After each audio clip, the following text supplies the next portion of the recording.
نحمدہ ونصلی علی رسولہ الکریم۔ معزز سامعین و ناظرین، السلام علیکم ورحمۃ اللہ وبرکاتہ۔ دوستو، جنات اور جادو کے بارے میں ہم نے ایک سیریز شروع کی تھی جس کے اندر ہم نے دجالی طاقتوں، جادو اور اس کے بارے میں کافی ساری معلومات آپ کو فراہم کی ہیں، اور اسی سلسلے کو ہم آگے بڑھاتے ہوئے ایک اور ویڈیو ہم آپ کی خدمت میں لائے ہیں۔ دوستو، جیسا کہ انسان کی فطرت کے اندر ایک ڈر اور خوف کا مادہ ہوتا ہے، کسی بھی چیز کو سن کر وہ سہم سا جاتا ہے، تو واقعی یہ چیزیں ایسی تھیں جن کے بعد دل دہل جا سکتا ہے، بندہ پریشانی میں، خوف کی علامت میں یا اس طرح کسی بھی چیز میں چلا جا سکتا ہے۔ لیکن آج کی ویڈیو کے اندر ہم آپ کی اس پریشانی کو، آپ کے اس ڈر کو، آپ کے اس خوف کو کہ دجالی طاقتیں، دجالی تنظیمیں، دجال کے پیروکار مسلمانوں کے اوپر اس طرح حملہ آور ہو چکے ہیں، اور مسلمان پریشان ہیں، اور مسلمان اس سے غافل بھی ہیں، اس کی طرف توجہ بھی نہیں دے رہے۔ ظاہر ہے جب انسان غافل ہوتا ہے تو دشمن اس کا مزید اس سے پہلے سے زیادہ حملہ آور ہونا شروع ہو جاتا ہے۔ تو دوستو، دجال، چاہے دجال یا دجال کے پیروکار یا دجالی تنظیمیں یا اس کے پیشہ ور جو لوگ ہیں، جتنا چاہے انسان کو، مسلمان کے اوپر حملہ آور ہوں، اگر مسلمان ان چیزوں کے اوپر عمل پیرا ہونے کی ترتیب بنا لے گا، عمل کرے گا، امید ہے دجال سے اور دجال کی طاقتوں سے اور دجال کے لوگوں سے اور دجالی قوتوں سے محفوظ، خود بھی محفوظ رہے گا اور اپنے اقرباء کو بھی اس سے محفوظ پائے گا۔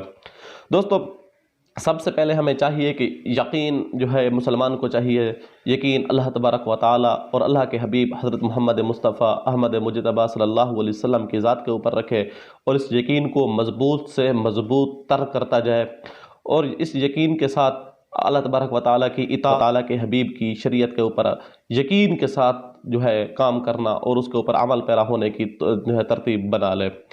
اور اس کے ساتھ ساتھ، یقین کے ساتھ ساتھ، اگلی چیز قربانی کا جذبہ، دین کے لیے ہر قسم کی قربانی کا جذبہ مسلمان کے دل میں ہمہ وقت ہونا چاہیے۔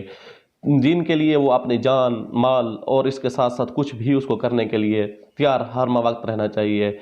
اور ظاہر ہے جب اس کو اللہ تبارک و تعالیٰ کے اوپر یقین ہوگا تو ظاہر ہے قربانی کا جذبہ بھی اس کے اندر خود بخود پیدا ہو جائے گا، اور جب یقین اور قربانی کا جذبہ دونوں بیدار ہو جاتے ہیں تو کوئی بھی طاقت کسی بھی انسان کا مقابلہ نہیں کر سکتے۔ دجال کا فتنہ واقعی بہت بڑا فتنہ ہے۔ آپ صلی اللہ علیہ وسلم نے فرمایا ہے کہ آدم علیہ السلام سے لے کر قیامت تک کا جو بڑا فتنہ ہے ان میں سے دجال کا فتنہ سب سے بڑا ہے۔ تو اس فتنہ سے حفاظت کے لیے آپ صلی اللہ علیہ وسلم نے بہت زیادہ ڈرایا ہے، اس کی حفاظت، اس سے محفوظ رہنے کے لیے آپ صلی اللہ علیہ وسلم نے تنبیہاً وظائف بھی بتائے ہیں، اس کی تعلیم بھی دی ہے، اور آپ صلی اللہ علیہ وسلم نے اس بارے میں بہت زیادہ ڈرایا ہے دجال کے بارے میں، کیونکہ دجال ایک عام فتنہ نہیں ہے، دجال ایک بہت بڑا فتنہ ہے، اور بہت اس کے ایسا فتنہ ہے۔ خود سوچئے، ایک ہوتا ہے فتنہ، اور فتنے کے آنے سے پہلے اس کے لیے راہ ہموار ہونا اور اس طرح کے فتنے کھڑے ہونا، اس سے بندہ خود بھی اندازہ لگا سکتا ہے۔ اور احادیث مبارکہ کی روشنی میں دجال کے بارے میں عجیب چیزیں سامنے دیکھنے کو ملتی ہیں، اور اس کے ساتھ ساتھ بندہ آج اس چیز کو دیکھے تو اس کے لیے راہ ہموار کرنے کے لیے کئی تنظیمیں، کئی کچھ کام کرنے، جس کے بارے میں ہم پچھلی ویڈیوز میں اس پلے لسٹ کے اندر ویڈیوز جتنی بھی کھڑی ہیں، ہم قبالہ جادو کے بارے میں اور مختلف چیزوں کے بارے میں ہم آپ کو پہلے آگاہ کر چکے ہیں۔ تو دجال کا فتنہ ایک بہت بڑا فتنہ ہے۔ تو آپ صلی اللہ علیہ وسلم نے فرمایا ہے کہ اس سے وہی آدمی نجات پائے گا جو ڈوبنے والے کی طرح خلوص سے دعا مانگے گا۔ تو اس سے ہمیں ایک یہ درس بھی ملتا ہے کہ ہم دعاؤں کا اہتمام کثرت سے کریں۔ ہم دیکھتے ہیں اکثر لوگ تو نماز بھی نہیں پڑھتے، اللہ تبارک و تعالیٰ سب کو ہدایت دے، جو نماز پڑھتے ہیں تو وہ نماز کے بعد دعاؤں کا اہتمام نہیں کرتے۔ تو آپ صلی اللہ علیہ وسلم نے فرمایا کہ اس کے وہی ڈوبنے والے کی طرح دعا مانگنا یہ ہے، جب ڈوبتا ہوا بندہ ڈوب رہا ہوتا ہے تو وہ کس اخلاص سے اپنے اللہ تبارک و تعالیٰ سے مناجات کر رہا ہوتا ہے، اللہ تبارک و تعالیٰ سے مانگ رہا ہوتا ہے، تو اس خلوص کے ساتھ، اتنی توجہ کے ساتھ، اتنے انہماک کے ساتھ اپنے اللہ سے دعائیں مانگنے کا معمول جاری رکھنا چاہیے، اپنے لیے بھی، اپنے اقرباء کے لیے بھی دعاؤں کا معمول جاری رکھنا چاہیے۔ حضرت اسی کے متعلقہ ایک اور حدیث بھی ہے، حضرت ابو سعید خدری رضی اللہ تبارک و تعالیٰ عنہ کی ایک روایت ہے۔ ابو سعید خدری فرماتے ہیں کہ قیامت کے دجال کے فتنے سے وہی محفوظ رہے گا، آخر میں مسلمانوں میں سے وہی محفوظ رہے گا جو اپنی بھیڑ بکریوں کو لے کر کسی پہاڑ کی طرف چلا جائے گا، اور پہاڑ کی طرف اس کا مقصد ہوگا کہ اپنے دین اور ایمان کی حفاظت کرے، لوگوں سے دور ہو کر وہ اپنے بھیڑ بکریوں کو وہاں لے کر جائے گا، وہاں اپنے دین کی حفاظت کرے گا۔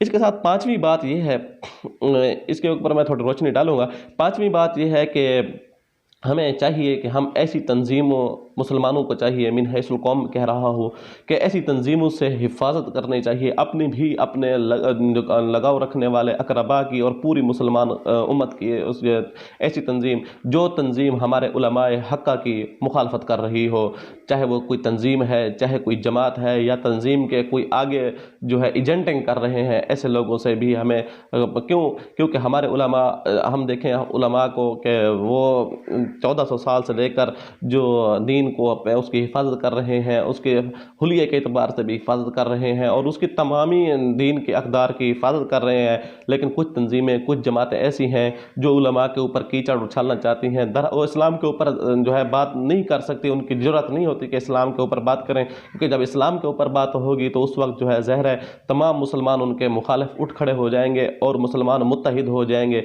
इसलिए वो इस्लाम के ख़िलाफ़ बात करने उनकी ज़रूरत नहीं हो सकती। फिर वो जो है उलमा के ऊपर, उलमा हक़्क़ा के ऊपर कीचड़ उछालते हैं, उनको बदनाम करने की कोशिश की जाती है। वो मुख्तलिफ ज़राए के ज़रिए, ज़राए अबलाग के ज़रिए, इलेक्ट्रॉनिक प्रिंटेड मीडिया, इसके ज़रिए भी उलमा की जो है बहुत ज़्यादा गुस्ताखी की जाती है।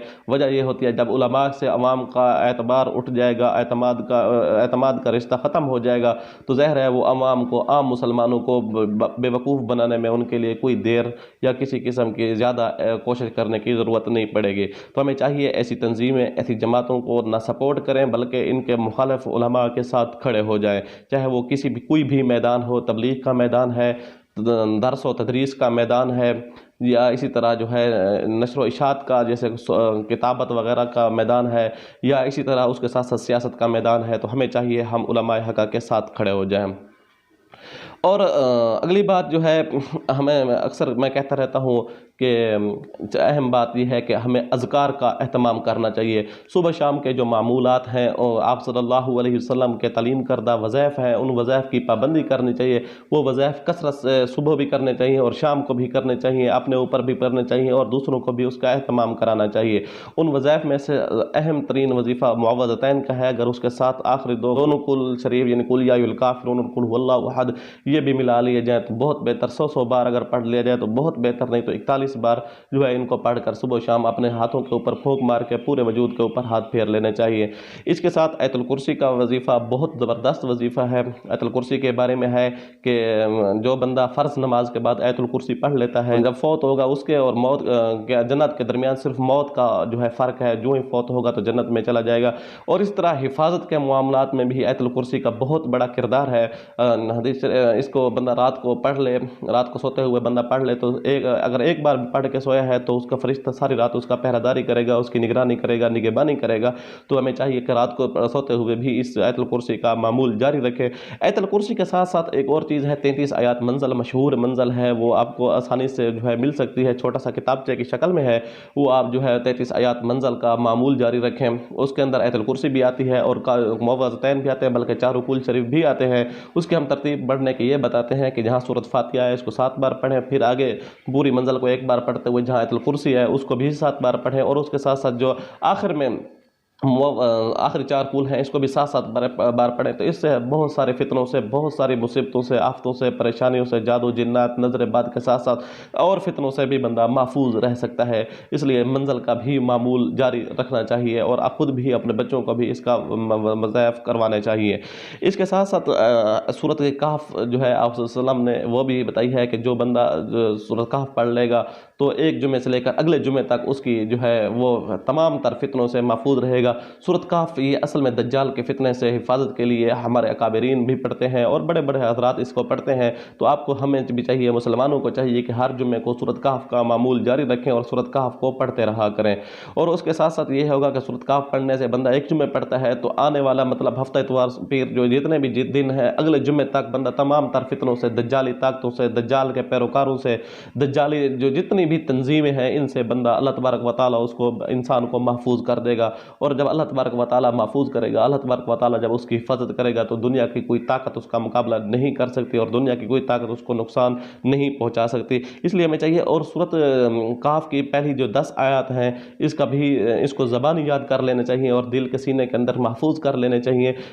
इन आयत को जो है गाहे बगाहे कम अज़ कम सुबह शाम पढ़ने का मामूल जारी रखना चाहिए, इससे बहुत ज़्यादा फ़ायदा होगा। अगली बात यह है कि दज्जाल जब आएगा तो वो हदीस शरीफ में है कि खाना पीना जो है खाने पीने के ऊपर कंट्रोल कर लेगा।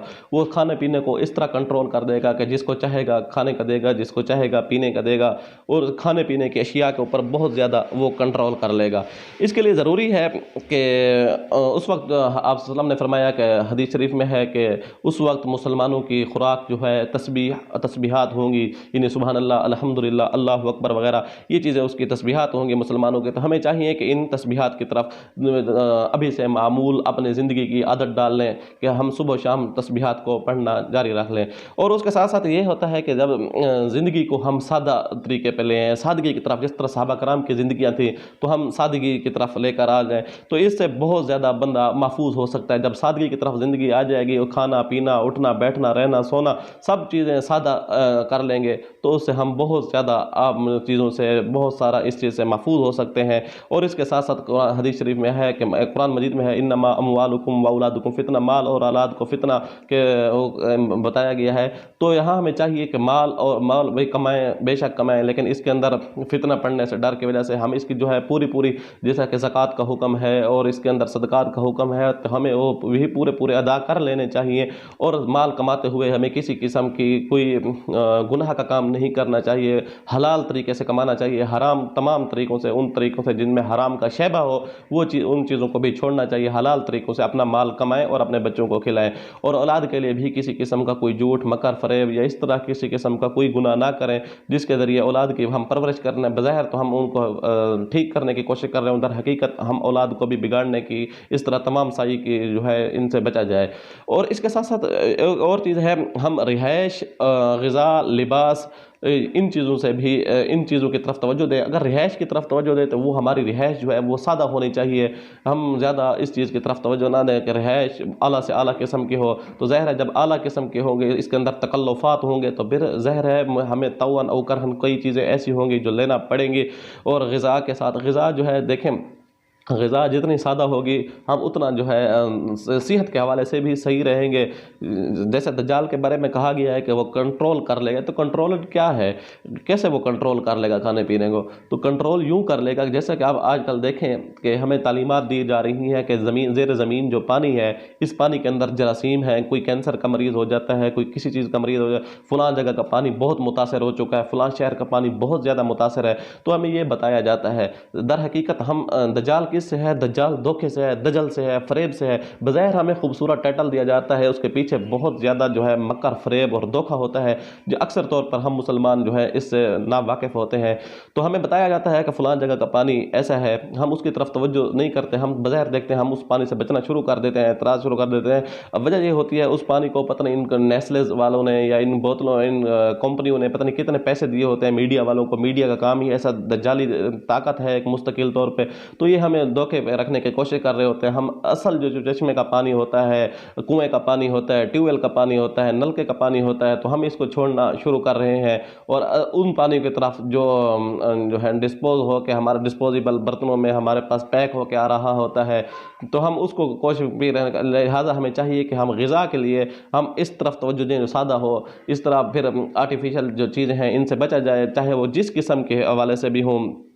और इसके साथ साथ मैं ये भी कहता रहता हूँ, नौकरी से बचा जाए और अपना बिजनेस कमाया जाए। नौकरी से ये होता है बंदा किसी का नौकर होता है, किसी के जो है मान कर चलना पड़ता है। फिर ज़ाहिर है जब कुछ अर्सा आप ज़्यादा नौकरी कर लेंगे, उसके बाद आपके बच्चे हो जाएंगे, आप किसी और काम के नहीं रहेंगे, तो फिर वो आप जो है आप उनके लिए या वो आपके लिए एक मजबूरी की ऐसी कैफियत बन जाएगी, फिर आपको तौअन और करहन और काम करने पड़ेंगे। बिज़नेस वाला बंदा ये होता है किसी का मोहताज नहीं होता, वो अपने बिज़नेस के ऊपर तवज्जो ज़्यादा से ज़्यादा करके बहुत ज़्यादा कमा सकता है, जो अल्लाह तबारक व तआला ने उसके हक में रखा हुआ है, बंदा आसानी से कमा सकता है। जो मैंने पहले कहा है, तो उससे ये होता है कि हम खुराक के एतबार से देख लें। अब खुराक जो है इसमें अजीब अजीब किस्म की खुराकें आ रही हैं, इंसानों को उस तरफ जानबूझ कर लगाया जा रहा है। इंसान की असल जो फितरी खुराक थी वो उसको हमने छोड़ दिया, फितरी खुराक रोटी और सालन की तरफ। इससे ज़्यादा हम बर्गर और इन चीज़ों की तरफ, ऐसे आर्टिफिशियल चीज़ों की तरफ गए जिससे इंसान की सेहत का भी कबाड़ा है। और फिर यही है कि उन चीज़ों की तरफ ऐसा ऐसा जा के वो सारी चीज़ें जो है एक मुख्तलिफ कंपनियों की तरफ बन रही हैं, और ये कंपनियों के ऊपर कंट्रोल करना ज़्यादा आसान हो जाएगा दज्जाल के लिए, ना कि हर घर के ऊपर आसान करना। जैसा कि खाने पीने का मैंने कंट्रोल्ड निज़ाम बताया है, तो दज्जाल ऐसे ऐसे कंट्रोल करेगा। हमें चाहिए कि हम अपने ही वसाइल के ऊपर, अपनी ही चीज़ों के ऊपर खुद अपनी तवज्जो दें और अपनी चीज़ें तैयार करें। जैसा कि अब आप घर में हम सब बोर लगाते हैं और सब जो है बोरिंग सिस्टम होता है। उससे ये होता है कि बिजली आएगी तो हम जो है मोटर वगैरह चला सकेंगे, पानी निकाल सकेंगे, हम यानी बिजली के मोहताज हो जाएंगे। क्यों ना हम इसको नलके का निज़ाम और इस तरह ऐसा ज़ाती इंतज़ाम होना चाहिए जो किसी के मोहताजी का ना हो। बिजली का कम से कम इस्तेमाल किया जाए, या इस तरह इस्तेमाल किया जाए कि वो आपके मतलब ताबे हो, यानी आप जब चाहें बंद कर दें। अब हमें इंतज़ार करना पड़ता है, कोई अहम से अहम काम होते हैं तो बिजली के आने का इंतज़ार होता है। अगर आपका अपना जनरेटर सिस्टम या इस तरह सोलर सिस्टम या इस तरह कोई अपना ज़ाती इंतज़ाम, यानी मुसलमानों को चाहिए कि अपने से अपने पाँव पे खड़ा होना सीख लें। ज़ाहिर है जब इन चीज़ों से हम इन चीज़ों की तरफ आएंगे, मुसलमान इस चीज़ की तरफ तवज्जो देंगे, तो मुसलमान की फिरासत बहुत ज़बरदस्त फिरासत होती है और बहुत आगे जा सकती है। तो मुसलमानों को चाहिए इस तरफ अपने ख्वाब गफलत से निकलें, अपनी आँखों को बेदार करें, दिल की आँखों को बेदार करें और बेदार करके इस तरफ आएँ। और तमाम मुसलमानों को कोशिश करें कि ज़्यादा से ज़्यादा इस तरफ लेकर आएँ। उम्मीद है आपको ये वीडियो बहुत अच्छी लगी होगी। अगर अभी तक आपने हमारा चैनल सब्सक्राइब नहीं किया तो चैनल को सब्सक्राइब कर दें और साथ बेल आइकन के बटन भी दबा दें। और अगर ये वीडियो आपको अच्छी लगी है तो साथ में लाइक का बटन भी दबा दें, इससे हमारी हौसला अफजाई होगी। आने वाली वीडियो तक के लिए अल्लाह हाफिज़।